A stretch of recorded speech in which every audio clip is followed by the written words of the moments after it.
Let's start. You were a witness yesterday at the Congressional Committee titled Weaponizing Federal Resources, which was focusing on the SBA involvement in voter registration efforts. What does the SBA have to do with registering voters? Elaine Parker. Hey, John, thanks for having me this morning.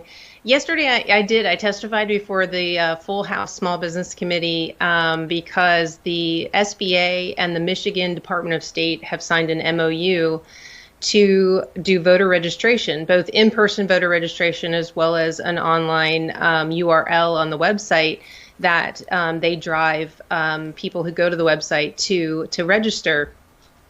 Now, this sounds innocent in and of itself, right? Except they're only doing it in Michigan, a swing state that President Biden is behind in, that is a must-win for him. And they're only doing it in Democratic counties in the state. They're not going up into the northern Michigan parts or the UP. Apparently, they don't care about small businesses in the northern parts of Michigan.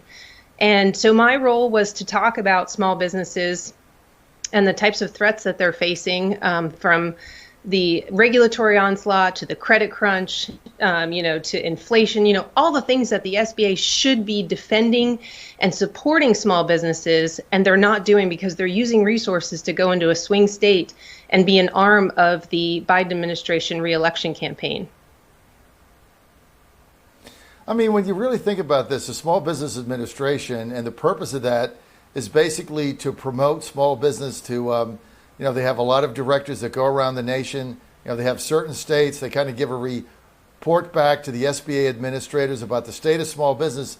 And so instead what they're doing is focusing on their key Democratic counties in Michigan to register voters in order to re-elect Biden. I mean, isn't that a clear violation of the Hatch Act? I mean, the constitutional and statutory issues there are numerous.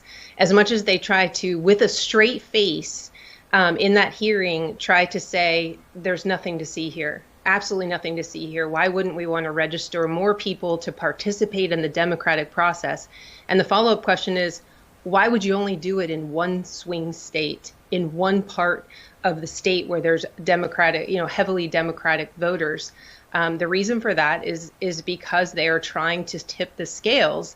And, you only have to ask, John, if Donald Trump were in the White House and he was doing this in a state like, say, Texas, and only going to Republican counties, I think that Democrats would be running around the Capitol with their heads blown off. I mean, they would just be freaking out over this and claiming all kinds of Hatch Act and constitutional issues. If there's even the appearance of this, the administration should be running away from it and not doing anything close to it. But there's literally no shame. And so what I talked about, again, were the threats to small businesses, the war on small business from the administration with their regulatory onslaught. And I also talked about my own experience as a former small business owner.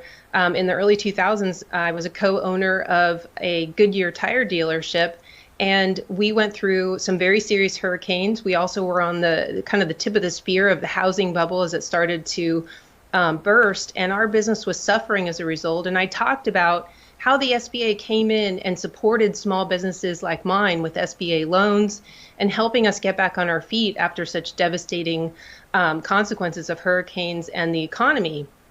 I said, those are the things that the SBA should be doing for small businesses. I mean, we've had tornadoes from Texas to Michigan for the last 2 months and communities devastated. The SBA should be sending all of their resources to help those small businesses that are in need right now. And instead, they're registering voters in Michigan.